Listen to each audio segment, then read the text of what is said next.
জানেন যে SIR already start হয়ে গেছে এবং প্রায় 7-8 দিন হয়ে গেল। 11 নভেম্বর একটা modification in booth level agent appointed ক্রাইটেরিয়াটাকে চেঞ্জ করা হয়েছে। What is the earlier criteria? Earlier criteria was যে বিএলএ হবে সে সেই বুথের হবে, সেই বুথে থাকতে হবে। বুথ কেন করা? যে জানো ওদের যে অফিসাররা আছে তাদেরকে হেল্প করতে হবে, ওই বুথে থাকলে সে জানবে কোন কোথায় কার বাড়ি কে কি রয়েছে।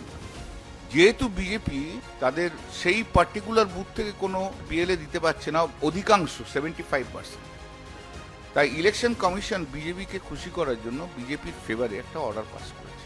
সেটাতে বলেছে যে শুধু যে পার্টির ইলেকট্রাল রোলটা হচ্ছে, মানে যে বুথে হচ্ছে সেই বুথ না, পাশের বুথ বা অন্য কোনো বুথ থেকে আনতে পারে, বাট উইদিন দ্যাট অ্যাসেম্বলি।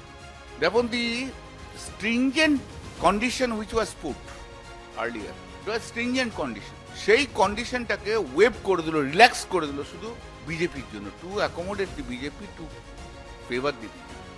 আমরা যে বারবার বলে আসছি যে ইলেকশন কমিশন বিজেপির কথাই চলছে, বিজেপি যা বলছে তাই করছে, বিজেপির যা অসুবিধা হচ্ছে সেগুলো দেখছে, অন্য কারো দেখছে না, এবং সেটা আজকে প্রমাণিত।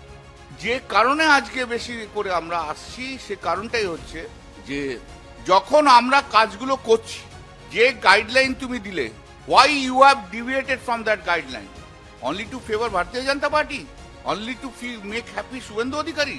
ইলেকশন কমিশনের স্ট্যাটাস আজকে এই জায়গায় এসে গেল, আর আজকে ভারতীয় জনতা পার্টির লোকই নেই। মোদির মুখ দেখিয়ে আর ইলেকশন কমিশন সিবিআই ইডি দিয়ে কতদিন চলবে?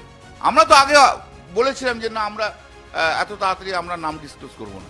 তখন বিজেপির কথাতে ওরা চাপ দিতে শুরু করলো যে এই তারিখে অ্যাপয়েন্টমেন্ট করতে হবে, ওই তারিখে অ্যাপয়েন্টমেন্ট করতে হবে, ওই তারিখে অ্যাপয়েন্টমেন্ট করতে ইলেকশন। তাহলে this instruction which was given by the election commission, যে তোমাকে 7 দিনের মধ্যে সব নাম দিতে হবে তবে তারা কাজ করতে পারবে, that instruction has given a total go by শুধু ভারতীয় জনতা পার্টির কথায়। বাহ, এ তো আজব দেশ, আজব জায়গা, আজব ইলেকশন কমিশনার, তাদের সব আইডেন্টি কার্ড দেওয়া হয়ে গেল। তাহলে হোয়াই টুডে আপনারা আজকে কি করে ইলেকশন কমিশন শুধু বিজেপিকে ফেভার করার জন্য এই একটা circular? It is absolutely unconstitutional, illegal.